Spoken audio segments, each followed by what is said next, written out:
Okay, let's unpack this. We are truly living in an era where artificial intelligence is, well, it's not just a buzzword anymore, is it? It's an active, evolving force in almost every aspect of our lives. Definitely. From automating our daily tasks to generating, breathtaking art, its reach is vast and it just keeps expanding. But what happens when we shine a focused light on one of its most crucial and, frankly, most human applications, accessibility for people with disabilities? Mm. Is AI truly on track to be a game changer, really breaking down these ancient barriers? Or are we inadvertently building new, maybe invisible walls with this powerful technology? That's our mission today. We're diving deep into a fascinating stack of sources that explore the cutting edge of AI and accessibility, its triumphs, its pitfalls, and what it all means for you, our curious listener, who wants to understand this complex, incredibly important landscape without getting bogged down by jargon or, overly simplistic answers. What's truly fascinating here, I think, is the paradox. The very technology designed to connect and empower can, if it's not thoughtfully and conclusively developed, inadvertently create new forms of exclusion. Yeah. So to get a truly comprehensive view of this rapidly evolving field, we'll be looking at everything from groundbreaking academic research and specific industry insights to critical legal perspectives from around the globe. We've gathered insights from a wide array of expert sources today, a detailed University of Washington study, insightful articles from places like BOIA, Nutanix, Newsweek, the Center for People with Disabilities, and Inclusion Hub. A good mix. Yeah, and we'll also be leaning on legal analyses from the New York City Bar Association and Clifford Chance. Our goal is really to extract the most important nuggets, the essential wisdom, so you walk away not just informed, but truly well-informed, ready to engage with this topic. So what does this all mean for the future of inclusion? Let's find out. All right, let's jump right into the good news first, because here's where it gets really interesting and honestly genuinely inspiring. Our sources paint a compelling picture of how AI is already making a tangible, profound difference in the lives of people with disabilities. Yeah, there are some amazing examples. Absolutely, offering incredible breakthroughs across communication, navigation, and even opening up new doors to employment. Think about moments that were, well, once simply unimaginable for many. We heard about Democratic Congresswoman Jennifer Wexton, for example. She was diagnosed with this rare neurological disorder that significantly impaired her ability to speak, Yeah. essentially stealing her natural voice. Such a difficult diagnosis. Incredibly. Yet, with the help of an AI-generated model of her own voice, she was able to speak on the House floor. That's just, wow, that's an incredibly moving story. It demonstrates AI's profound capacity to restore not just a function, but a fundamental part of someone's identity and their role in society. It really highlights how technology can move far beyond mere assistance to, true empowerment. It lets individuals maintain their unique voice and continue contributing in ways we might have thought impossible before. It's about preserving dignity and agency, not replacing it. Exactly. But as powerful as these individual breakthroughs are, one-off innovations often face that challenge. How do you scale this? What are some of the initiatives underway to make this kind of personalized voice tech accessible to a much broader population? Yeah, that's the key question, isn't it? Scaling these personal wins. That's precisely it, because individual solutions, while incredible, need broader impact. One of the most promising initiatives seems to be the Speech Accessibility Project at the University of Oh, Illinois. yeah, I saw that. Impressive collaboration. Right. It's a massive collaboration supported by tech giants like Apple, Google, Meta, and they're doing exactly what you'd hope, collecting incredibly diverse speech patterns from individuals with conditions like ALS, Parkinson's, Down syndrome, stroke, cerebral palsy, A really wide range. a huge range. The goal is to train AI voice recognition models to better understand atypical speech, which has historically been a huge, huge challenge for these systems. And the early results are looking very promising, aren't they? Well, They've already gathered data from over 1,200 participants, I believe. that's right. And in trials, they've shown a significant reduction in misunderstanding rates from something like 20% down to 12%. Mm. That's not just a slight tweak. It's a massive step towards making voice interfaces truly universal and reliably responsive to a much wider range of human voices. Mm. This kind of foundational work is just essential. Absolutely. And taking that concept of individual voice recognition even further, let's talk about Google's Project Relate. This really brings that personalization home. It's a specialized AI system that allows people with non-standard speech to train their own speech recognizer. You use your unique voice to teach the AI how you specifically speak. So it learns your patterns. Exactly. And then it can turn your spoken words into text or voice transcripts. Mm. Imagine how this helps in everyday interactions, especially maybe with strangers who aren't familiar with your particular speech patterns. It bridges that communication gap instantly and must build immense confidence for the user. Moving from speech output to speech input then. Well, For those who are deaf or hard of hearing or maybe just process information better visually, AI-driven captioning has been an absolute game changer. oh, completely. Think about Android's live caption. It instantly adds captions to any audio or video playing on your device, even if you're offline. That offline part is key. It really is. And Live Transcribe takes it further, turning in-person conversations into a live, scrollable text feed. This isn't just for recorded media. It's for the everyday, spontaneous, face-to-face interactions that, many of us just take for granted. So these aren't just for watching videos. They're transforming fundamental human interactions. What's the most significant shift you've observed in everyday life because of real-time captioning like this? I think it's the democratization of access to conversation and information. Imagine being in a noisy cafe or maybe a doctor's appointment and no longer feeling isolated from what's being said. Yeah. It transforms previously inaccessible situations into opportunities for full participation. It significantly reduces social isolation and really boosts confidence for millions. Yeah. And it's not just Android leading the charge here. No, Apple and Microsoft are definitely in the game too. Right. They followed suit, significantly expanding their built-in accessibility features like real-time screen narration and improved captions for FaceTime and Teams. Which means practically a student can maybe follow a lecture better, or a job seeker can fully participate in a Zoom interview without needing to arrange, a separate human captioning service. Exactly. Yeah. Which can be expensive and sometimes hard to schedule. This really democratizes access to information and participation in really critical life events. And for those tricky group conversations, the Ava mobile app provides real-time text transcription that's quite innovative. It even colors each speaker's words differently. Oh, that's clever. Helps track who's talking. Yeah, helps you visually track who is saying what in a fast-moving chat. And looking ahead, Microsoft Copilot Plus PCs are also rolling out live translation in nearly every language across their whole productivity suite. Wow. So that'll break down not just auditory barriers, but language barriers too, in real time. It's really becoming a multi-layered approach to communication access. And beyond spoken or written language, AI is also enabling entirely new ways to communicate that honestly go far beyond what we might have thought possible even a few years ago. Tatum Robotics, for instance. Okay, what are they doing? They're combining AI and robotics to assist deafblind individuals. Their technology translates live text or voice input from, say, the news or a conversation directly into American Sign Language using a flexible robotic hand. That's incredible, a robotic hand signing. Yeah. It's a profound example of how AI can open up entire worlds of information and interaction for a community that often faces extreme communication barriers and isolation. And for those with very limited mobility, the innovation is just as astonishing.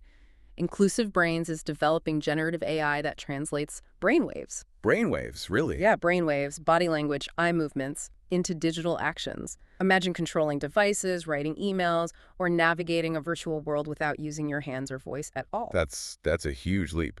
It really is a huge leap towards a vastly more inclusive digital world, empowering individuals to interact with technology and their environment in ways previously unimaginable.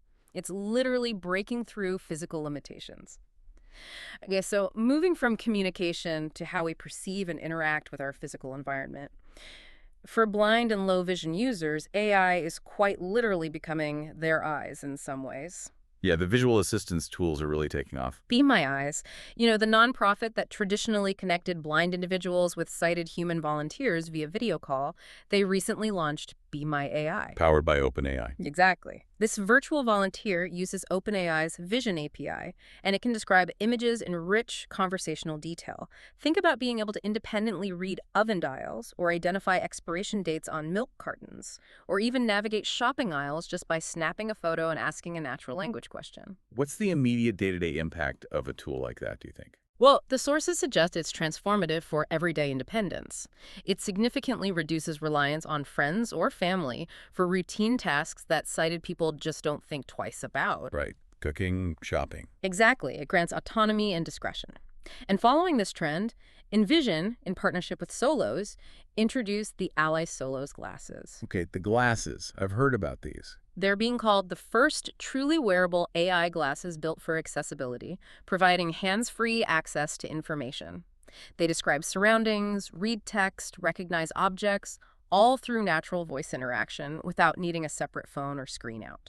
That integrated approach seems really key. Makes it more intuitive, less clunky.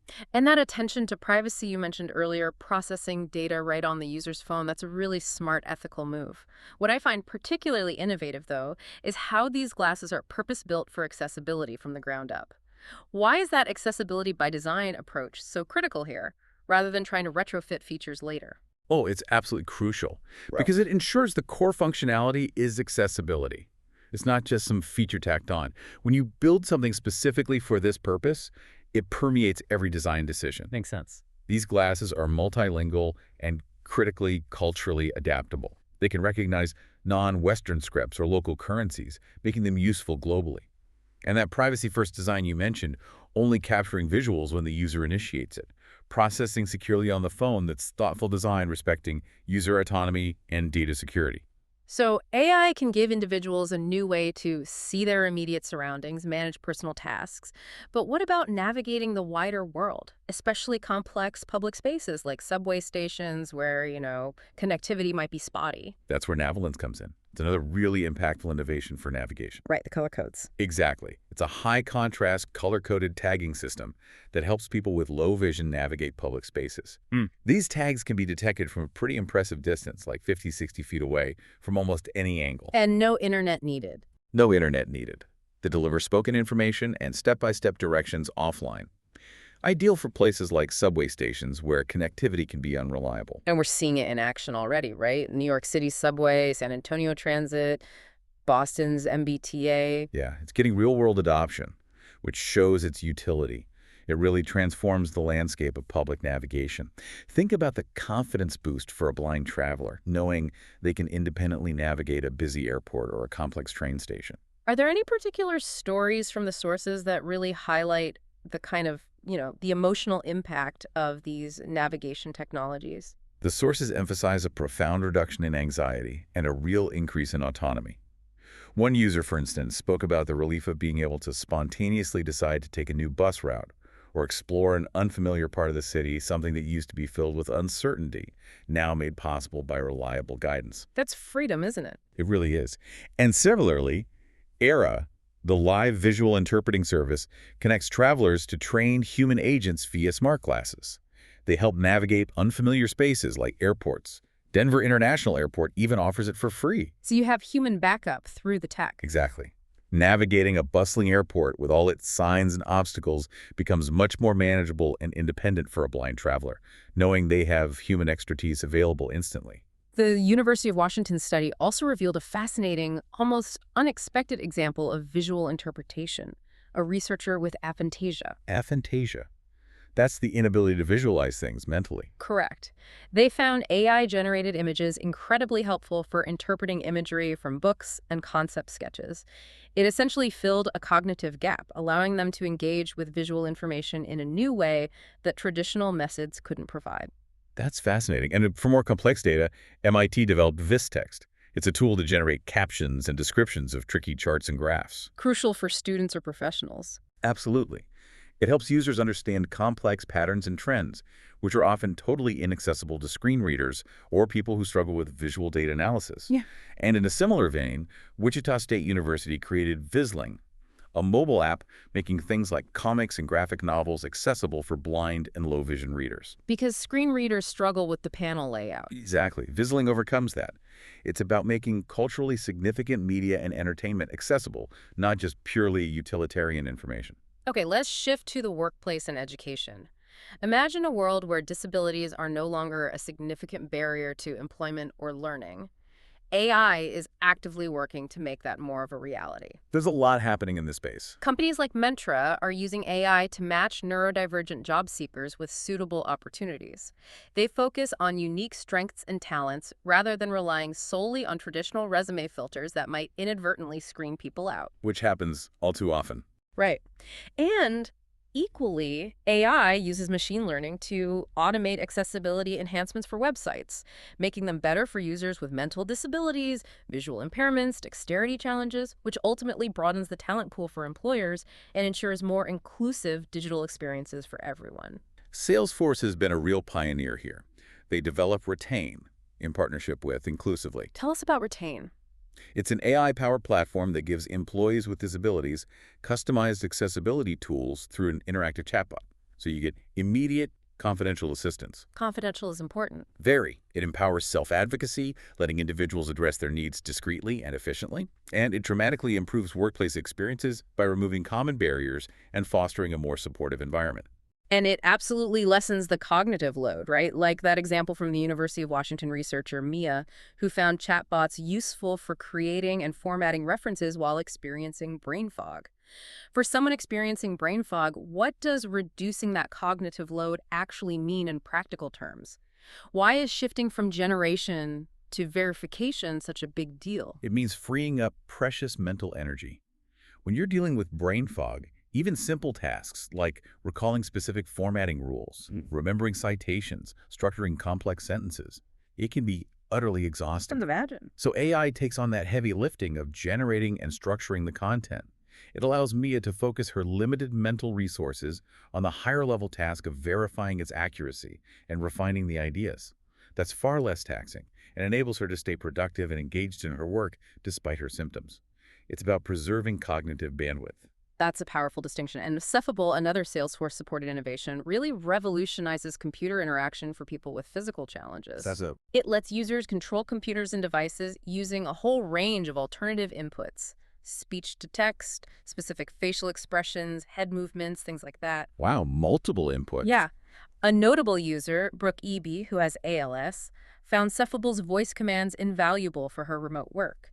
It allowed her to continue in her role despite progressive loss of muscle control. It shows how AI can really extend careers and maintain professional independence for people facing degenerative conditions. And a key differentiator for Cephable, which is critically important, especially for professionals, is its privacy-first design. Right, the offline processing. Exactly. All AI processing is done offline, directly on your device. This is crucial for professionals handling sensitive information. It ensures data security and peace of mind without compromising functionality. It's a great example of balancing powerful AI with user privacy. Shifting to higher education, AI offers significant promise for learners with diverse needs. Arizona State University, for example, uses a ChatGPT-4 utility to analyze images people upload and produce really robust alt text descriptions. That's huge for accessibility. It is. And what's more, it can even extract embedded text from slides, making visual content in lectures and presentations instantly accessible for students who are blind or low vision. That's a game changer for equitable learning. Absolutely. And Goodwin University is experimenting with AI tools like GitMind for neurodivergent students for things like note-taking, mind mapping, brainstorming. Helpful for organizing thoughts. Incredibly helpful for organizing thoughts, processing information, visualizing complex concepts in ways that suit different learning styles. And the University of Central Florida, working with United Cerebral Palsy, developed ZB. ZB. Yeah, an AI-driven, socially assistive robot designed to help students with disabilities develop social skills and learn to code.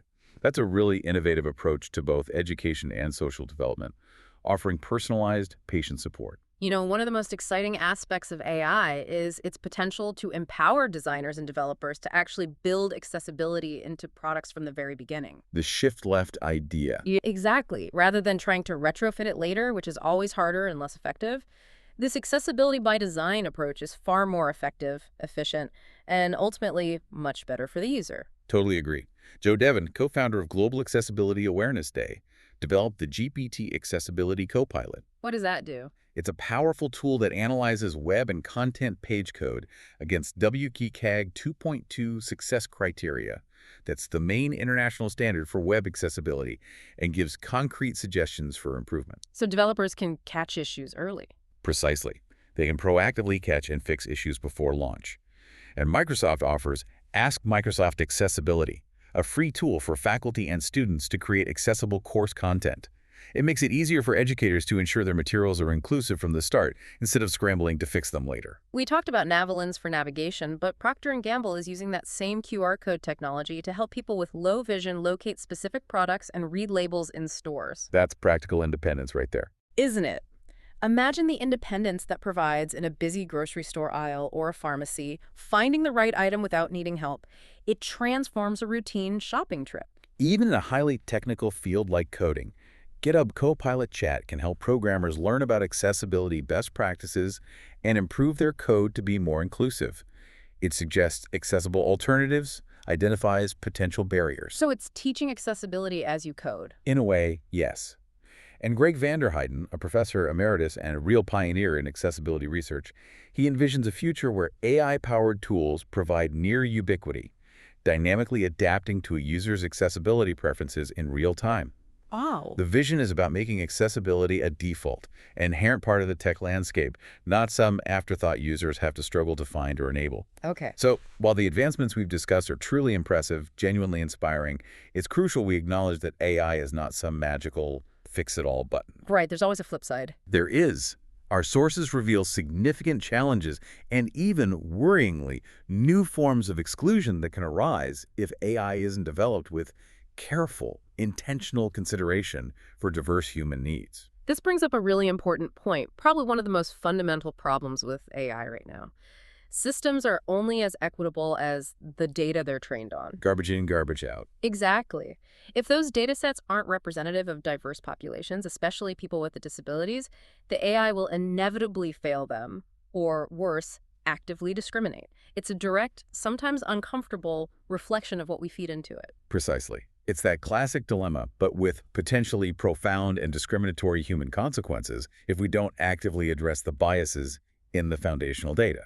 The Clifford Chance brief highlights this well if machine learning algorithms are trained on unrepresentative datasets. Which could be due to lack of data or unconscious bias. Or even just organizational structures that overlook certain groups, they will struggle to account for all segments of society. For example, voice recognition systems, no matter how advanced, might perform poorly for some disabled users if they haven't been trained on a wide variety of diverse speech patterns, accents, tones. That creates an immediate systemic barrier. And the New York City Bar Association report underscores just how pervasive this problem is. They cited an astonishing statistic. 97% of the top 1 million website homepages are not accessible. 97%. It's staggering. Think about that. If AI, especially large language models and image generators, is trained on such a vast amount of inaccessible, flawed content, it will inevitably reproduce and amplify those flaws. It creates this dangerous feedback loop where inaccessibility isn't just maintained, it's actively propagated by the new tech. And this leads to a particularly insidious problem because it's not just about a lack of representation. It's often active misrepresentation. Research studies and focus groups mentioned in the NYC Bar report found that AI-generated text and images frequently distort the experiences of people with disabilities. Oh, so. They're often stereotyped, objectified, or in many cases, simply invisible in the outputs. This doesn't just reflect existing societal biases, it actively hardens them into the digital fabric, making them seem normal or true. So instead of authentic representation, AI might churn out negative tropes or that, inspiration porn kind of thing. Exactly. For instance, physical disabilities, especially wheelchair users, are consistently overrepresented in AI-generated imagery. That creates a very narrow, homogeneous view of what disability even looks like. Right, ignoring the huge diversity. Totally.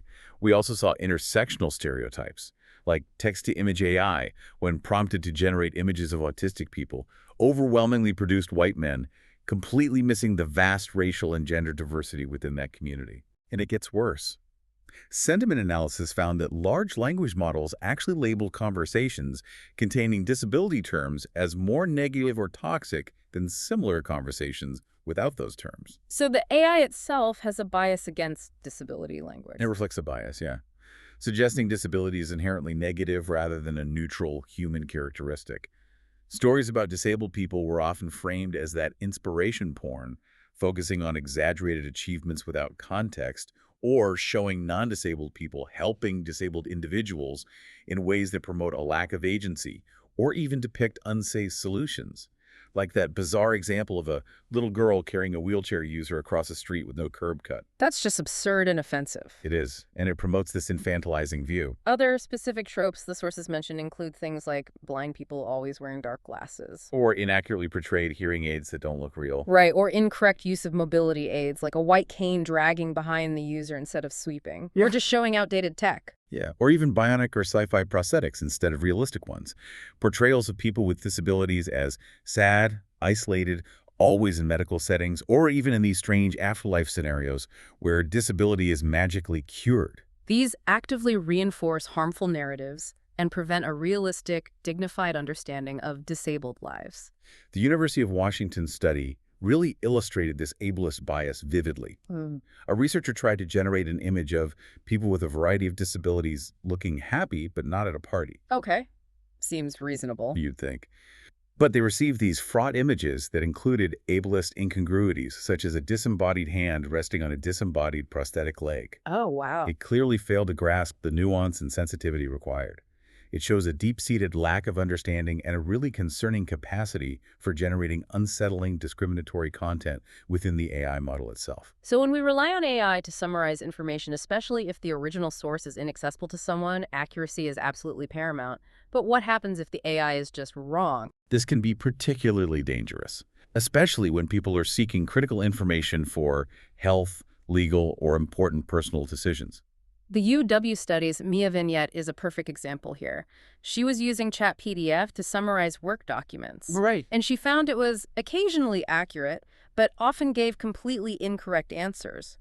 In one really alarming instance, it actually changed a paper's core argument to suggest researchers should talk to caregivers instead of chronically ill people themselves. That's a profoundly ableist framing. It completely undermines the autonomy of disabled individuals and changes the source's intent. Exactly. And Mina only caught this because she knew the paper really well. Imagine if she hadn't. Such subtle yet significant errors could easily go unnoticed and spread misinformation or misdirect crucial research. The NYC Bar Report reinforces this. They note that factual inaccuracies from AI can mislead everyone, but especially people with disabilities who might be relying on AI for accessible information that's otherwise locked behind inaccessible formats. Did they find specific examples? Yes. They found instances where AI-generated answers about voting processes for people with disabilities were just flat-out inaccurate. That compounds information inequity. It could potentially disenfranchise people from their fundamental rights. That's incredibly serious. And a particularly complex problem here is, how do you validate AI outputs when either the source document itself or the AI-generated result is inaccessible to the user? Right. How do you check its work? The UW study shared the case of Jay, who was legally blind. He used an AI tool to generate code for a data visualization. He couldn't verify the visual output himself, obviously. Makes sense. A colleague later confirmed the code didn't make any sense at all. So Jay had spent time generating something fundamentally flawed without any way to know. This scenario really highlights why research into accessible validation methods is so critically important. Users need reliable ways to trust what AI is telling them, even if they can't directly perceive the source or the output. We just celebrated the advancements in real-time captions, and they are revolutionary. But as you said, it's not all perfect. No, definitely not. While they've come a long way, especially for standardized English, auto captions are still far from flawless. And this can have significant consequences, sometimes funny, sometimes really critical. Indeed. In noisy environments, or when speakers have strong accents or speak quickly or use specialized vocabulary, auto captions can garble the meaning entirely. Can you give an example? Sure, imagine a public meeting where water rights gets captioned as water rides, or a science lecture where neutrinos becomes new trees, or, much more seriously, a medical diagnosis being completely misinterpreted. Okay, yeah, that's bad. For important contexts like public hearings, educational settings, healthcare conversations, human review or supervision of AI-generated captions is still absolutely necessary to ensure accuracy and prevent critical misunderstandings that could have serious repercussions. This next point is a big one because it's about a common, yet often flawed, attempt to address accessibility quickly. Many organizations, maybe trying to check the accessibility box, turn to these automated accessibility overlays for their websites. Yes, the overlays. Controversial. Very. These are tools that claim to make sites instantly compliant by adding AI-generated descriptions or navigation shortcuts. It seems like a quick fix. Seems like it. However, As both the Center for People with Disabilities and BOYA point out, these tools often fall significantly short of expectations, and they can even do more harm than good. How so? AI can mislabel things like calling a ramp stairs, or it might rearrange the website navigation in ways that completely confuse screen readers rather than helping them. So it makes things worse. It often can. Far from improving access, poorly implemented overlays can actually make websites harder to use for disabled individuals. Mm. And critically, they frequently serve as a substitute for doing the real hard work of structural accessibility. They leave the underlying issues unaddressed and create this false sense of compliance, which is a dangerous illusion. This seems to connect to the core of how AI is often designed and trained. The NYC Bar report discusses this dilemma.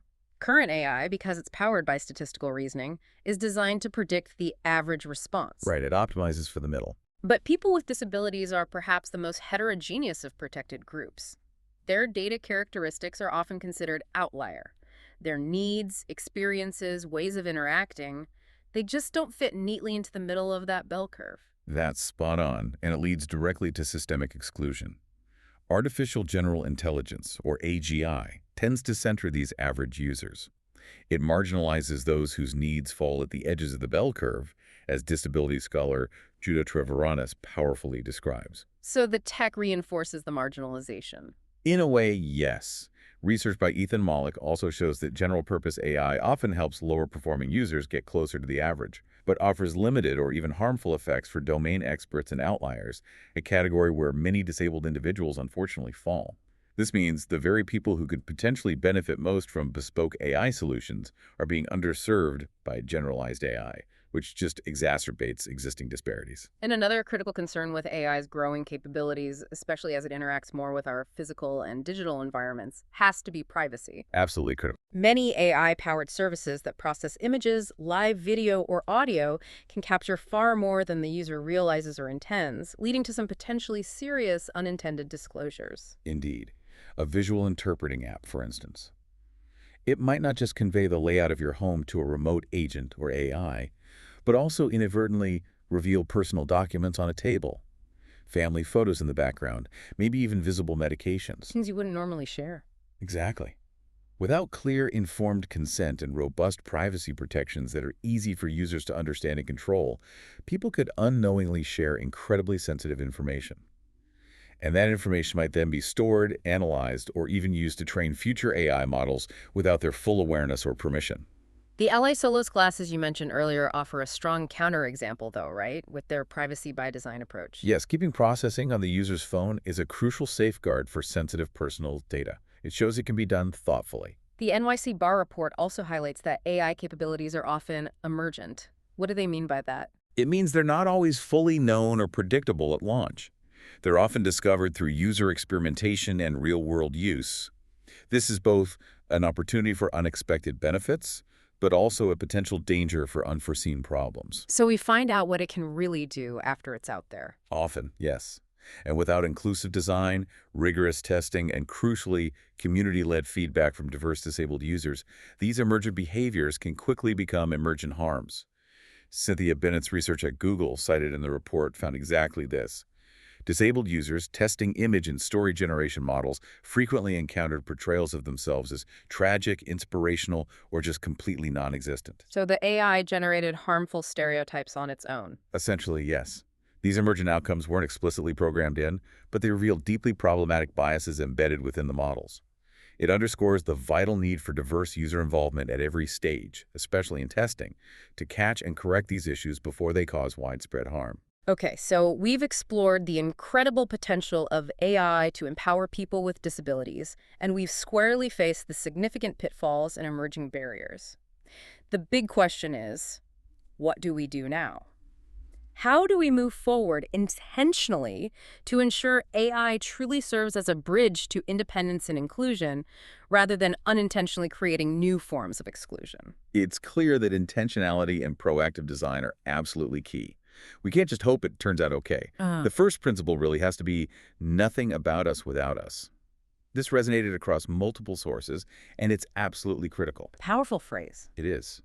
As highlighted by Inclusion Hub and the NYC Bar Association, people with disabilities must be included at every stage of AI development, from the initial brainstorming and concept generation all the way through to deployment and ongoing maintenance and updates. Their lived experience isn't just valuable. It's invaluable. It's the only way to ensure that solutions genuinely address real needs and aren't simply based on assumptions made by non-disabled developers, however well-intentioned they might be. So it's about building with the disability community, not just building for them. That collaborative, co-creative approach fundamentally changes the outcome, doesn't it? Ensures relevance and effectiveness. Precisely. And Salesforce's shift-left approach is a perfect illustration of this in practice. They integrate accessibility from the very beginning of the design process, Making it foundational. making it a foundational element of development, not an afterthought tacked on at the end.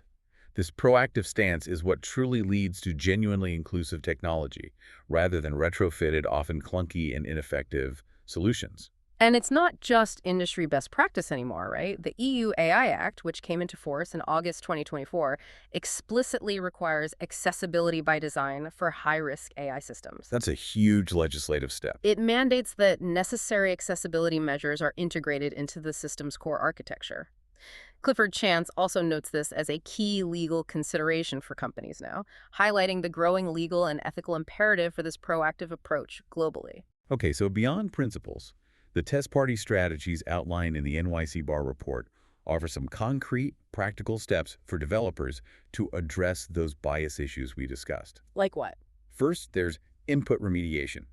This means you pre-process, or essentially sanitize, the input code or data to align with accessibility standards before you even feed it to the generative AI. So you clean the data first. Exactly. This flags things like missing alt text, semantic HTML issues, other WCAG violations right at the start. It's about cleaning up the data before the AI learns the bad habit. Okay, that makes sense. What's the second part? Second, and just as crucial, is output transformation. This involves building deterministic systems with predictable rules that are designed to always output standardized accessible elements. Like always generating correct captions. Exactly. Things like automatically generating correct closed captions for video, proper alt text for images, and correctly structured HTML that screen readers can easily interpret. This hybrid model allows for both the flexibility of AI and the essential control and compliance that pure generative systems often lack. It ensures the final output meets rigorous accessibility standards. So you get the best of both worlds. That's the idea. Building on that, the NYC Bar specifically recommends supporting and encouraging these hybrid AI architectures that combine deterministic accessibility rules with machine learning. It leverages the strengths of both ensuring AI can adapt and learn, but always within a robust framework that guarantees adherence to established accessibility standards and prevents the propagation of existing biases. It seems like a pragmatic and powerful way forward. Now, instead of solely focusing on artificial general intelligence, AGI, that optimizes for the average user, which we know often leaves out people with disabilities, there's a call to prioritize artificial specific intelligence, or ASI. Yeah. Can you break down that difference again and why it matters for accessibility? Sure. Think of AGI as aiming for broad, human-like intelligence, like a jack of all trades. Good at many things, but maybe master of none. ASI, on the other hand, is highly specialized AI. It's tailored for narrow, well-defined tasks. It's like a bespoke tool designed to solve a very specific problem for a particular community. So ASI is focused. Highly focused. For accessibility, prioritizing ASI means developing AI tools that specifically cater to unique needs. It values difference rather than trying to fit everyone into an average mold. It acknowledges that effective solutions for disability often require precision and deep personalization, not just generalization. And beyond the technical architecture, Clifford Chance really emphasizes the importance of diverse teams, doesn't it? Profoundly important. Having teams with a range of needs and abilities involved in designing and testing AI applications isn't just about optics. It's fundamental to ensuring a wide spectrum of perspectives are included from the outset. And training is part of that. Yes, providing appropriate training to promote understanding of the specific needs of people with disabilities throughout the entire development life cycle. You simply can't design effectively for diverse needs if your team lacks that diversity or understanding itself. And it can't just be at the start, right? Ongoing assessment. Absolutely. Beyond the initial design, there must be mechanisms for periodic or ongoing assessment throughout the AI development lifecycle. And crucially, this must include structured processes for capturing direct feedback from users with disabilities. Their real-world experiences are the ultimate test of true accessibility. They reveal those emergent harms or unexpected benefits that designers might never foresee. It closes that vital feedback loop. Looking at the bigger picture globally, there's a growing recognition that AI must operate within existing accessibility and anti-discrimination laws, even if specific AI legislation is still catching up. So existing laws still apply. They do. Clifford Chance provided an excellent overview of the legal landscape across the US, Europe, UK, and APAC. It shows this isn't just a tech problem for engineers, it's a critical legal and policy challenge as well. What's happening in the U.S. on this front?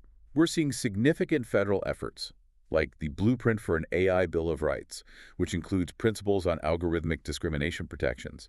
There's also the AI and Disability Toolkit, offering guidance for the workplace. And the Biden executive order calls for government agencies to create guardrails and legislation to prevent algorithmic discrimination. And at the state level? States like Colorado and New York City are also enacting their own legislation. Colorado's AI Act and NYC Local Law 144, for instance, mandates bias audits for AI used in employment decisions. So we're seeing real legal accountability starting to form. What about Europe? The EU AI Act seems significant. It's a landmark piece of legislation. It explicitly requires that accessibility by design for high-risk AI systems we mentioned. It also mandates fundamental rights impact assessments, encouraging consultation with marginalized groups during development. And transparency, too. Yes, it requires transparency for specific AI systems like chatbots and deepfakes, ensuring users know when they're interacting with AI and that these interactions are accessible. Plus, existing laws like the UK's Equality Act and public sector accessibility regulations also apply. And the APAC region, is there similar movement there? While specific AI accessibility legislation is maybe more nascent there, countries like Australia, Singapore, and China are integrating accessibility into broader initiatives around online safety, AI ethics principles, and digital inclusion. The focus is on ensuring the benefits of AI consider the interests of people with disabilities, even if direct, explicit legislation is still evolving. The global conversation is definitely shifting towards inclusive AI. The NYC Bar Report also had specific recommendations for strengthening legal safeguards, right? Yes. They emphasize ensuring that unique and individualized forms of harm affecting disabled people are recognized and addressed. They shouldn't be dismissed as just anecdotal or statistically insignificant just because they don't fit the pattern of a generalized algorithm. So policymakers need to update laws. Essentially, yes. Policymakers need to actively review and strengthen anti-discrimination frameworks to account for the nuanced and often specific ways AI can cause harm, and to prevent those harms from being overlooked or falling through legal cracks. And a key, really human-centric recommendation from the NYC Bar was about guaranteeing non-AI alternative. Absolutely crucial. Guaranteeing human-centric options that are equivalent in convenience, cost, and timeliness. What does that mean in practice? It means that if AI isn't working for someone, maybe it's biased, inaccurate, or they simply prefer human interaction, that option must always be available without making them jump through extra hoops or pay more or wait longer. So you should always be able to opt for a human. Fundamentally, yes. People should always have the option to say, look, AI is not making a fair decision for me here. I want a human alternative to review this. And for services like captions, where AI is now often just taken for granted. Right, like the auto captions we discussed. Exactly. It's vital to ensure human-created or human-supervised alternatives are still readily available and clearly promoted. Because, as we've discussed, even the best AI captions are far from perfect in all situations, and critical information absolutely must be conveyed accurately. #outro. Wow, what a deep dive this has been. We've unpacked the incredible, almost futuristic potential of AI to empower people with disabilities, from restoring voices and enhancing navigation to creating more inclusive workplaces and learning environments. It's clear AI can genuinely unlock new realms of independence and participation. It really can. The promise is immense. But we've also confronted the stark realities. The pervasive bias embedded in training data, the perpetuation of harmful stereotypes, and the ever-present risk of creating new forms of exclusion if AI isn't built with profound intentionality and genuinely human-centered design. The journey towards a truly inclusive AI ecosystem is, well, it's undeniably complex and it's ongoing. It demands proactive, unwavering collaboration between technologists, policymakers, and, critically, the disability community itself. That principle again. Nothing about us without us. It's not just a slogan. It's a foundational, non-negotiable requirement for ethical, effective, and truly empowering AI development.